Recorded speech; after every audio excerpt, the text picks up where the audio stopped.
name is Otaviano Canuto, and I'm a senior fellow at the Policy Center for the New South. We are here today to talk why the economic recovery from coronavirus looks like a square root. There are indeed signs of recovery in various parts of the global economy, starting in May, after the depressive dip imposed by COVID-19. Such signs emerged after the easing of restrictions on mobility established to flatten out the pandemic curves, a topic of a previous video, but also as a result of the policies of flattening the recession curve. That is to say, income transfers to part of the population, credit lines to vulnerable companies, and other topics, as we also approached in the previous video. However, besides remaining far from giving back the GDP lost in all countries, the recovery faces doubts about its strength. There is a similar sequence in each country, but there are differences due to the rhythms of pandemic and the effectiveness, magnitude, and extent of the policies to flatten out the recession curve. The pace of pandemic matters not only because of the possibility of returning restrictions on mobility, but also because it affects the behavior of consumers. And it's not by chance that the signs of recovery are stronger in the manufacturing industry and much weaker in the service segments that involve agglomerations of people. Take, for example, the case of China, the first in, first out case of the coronavirus. On the left side, as you can see, the GDP of China grew 3.2% per year in the second quarter of 2020, above expectations, but still, as you can see, leaving the level of China's GDP with a decline of 1.6% in the first half of the year.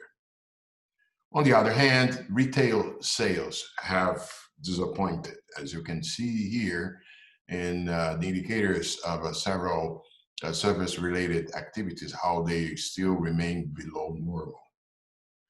China should be the only large economy to show growth at the end of this year, something as of now estimated to be around 1%, but well below, of course, what its pre-COVID trajectory pointed out.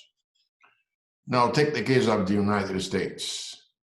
The Federal Reserve Bank report released last Wednesday, the Beige Book, showed increased activity in all districts in the US economy, but far from pre-COVID levels. The industrial production rose something close to 5.4% in June, to a large extent due to the normalization of production of automobiles and their parts. On the other hand, the high frequency indicators for service are showing much lower levels than before the pandemic. As you can see in the left side here, employment levels rose in May and June, 2 and 3 million respectively. However, to a large extent, this was the reversal of temporary layoffs accompanying the return of mobility. Meanwhile, the group of permanent unemployed and job seekers increased by 2 million. Well, the vulnerability to the pandemic pace can be seen here in this chart.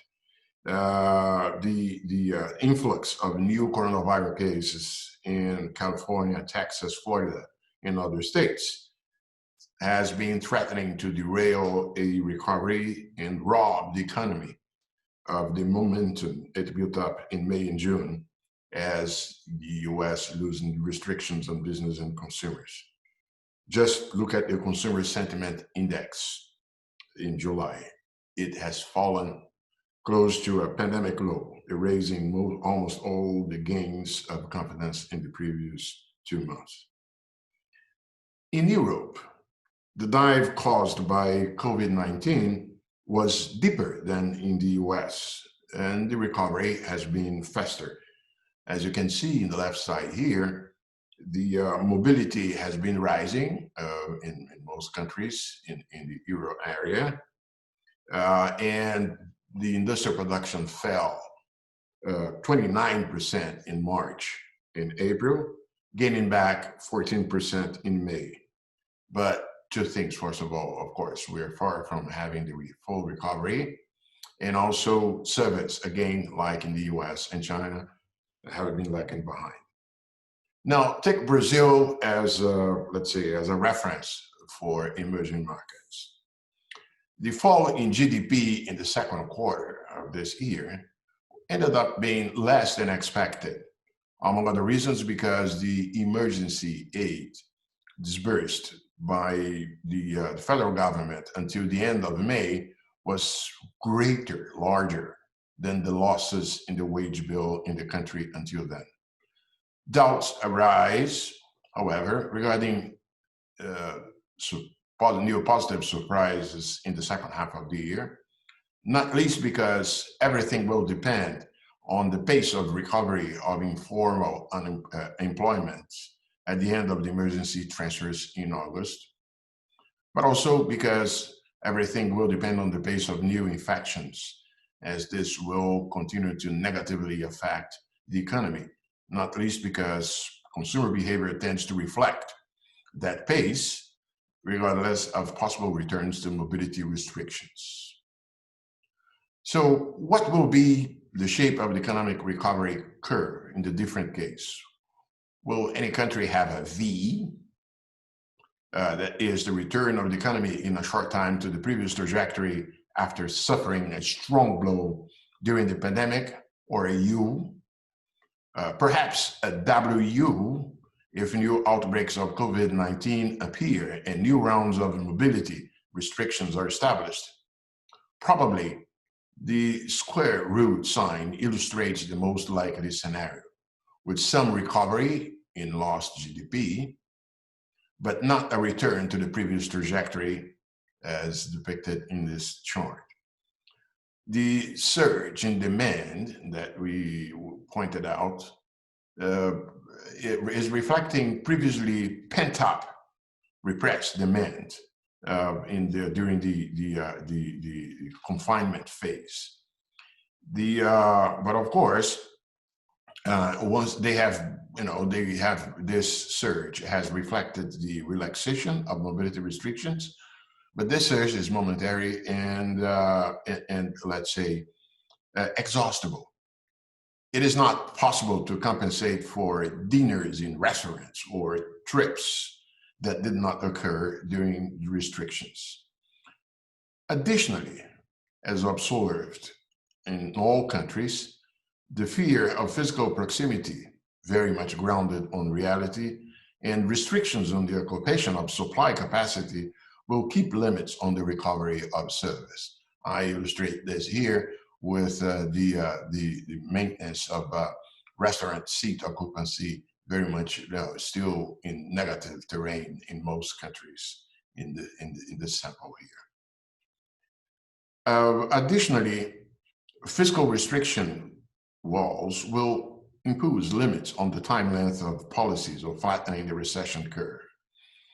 It is not by chance that almost all economic projections suggest national GDPs at the end of next year, 2021, still below last year's levels, well, likely with the exception of China and India. So the period of collapse in economic activity will leave scars in terms of closed firms and jobs that will not return. Success in crossing the new coronavirus crisis will be measured by the proximity, but not return, to the previous GDP trajectory, as we showed, as we illustrated with the square root shape.